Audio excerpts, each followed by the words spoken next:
Hello, nasties, and happy International Women's Day.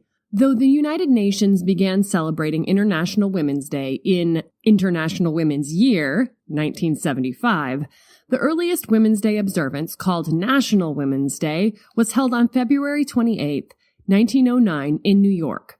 Organized by the Socialist Party of America at the suggestion of Teresa Michael, a Russian-born American labor activist, suffragist, and educator.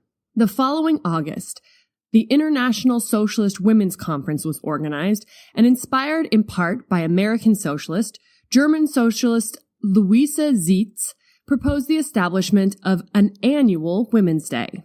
Delegates at the conference, 100 women from 17 different countries, agreed with the idea as a strategy to promote equal rights, including suffrage for women.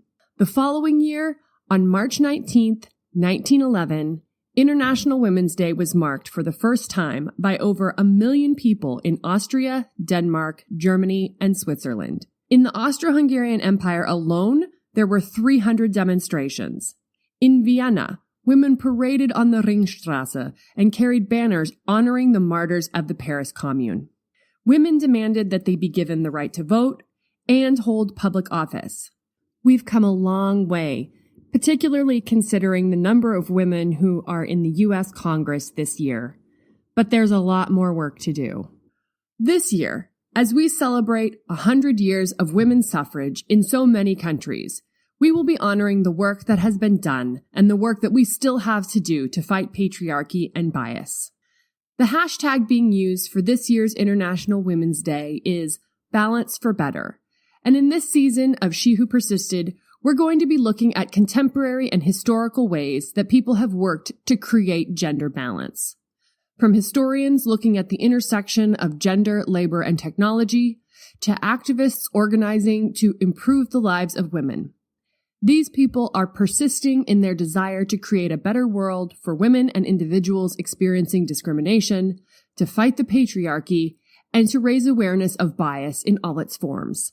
We'll also be discussing books that raise awareness of issues that we didn't even know existed. Checking our unintended bias and learning more about how we can be better allies is a huge reason that this podcast exists. And we're always looking for books and blogs to help us do that. We have a few books in mind and have taken your suggestions to heart.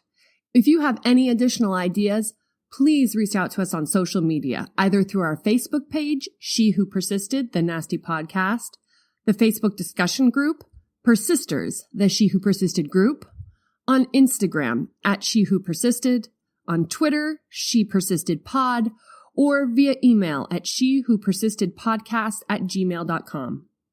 We hope you'll join us in thinking about ways that you can fight the patriarchy, resist, and persist. Stay nasty. Bye.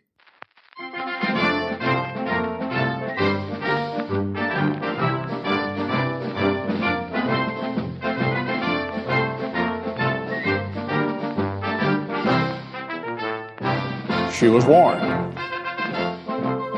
She was given an explanation. Nevertheless, she persisted.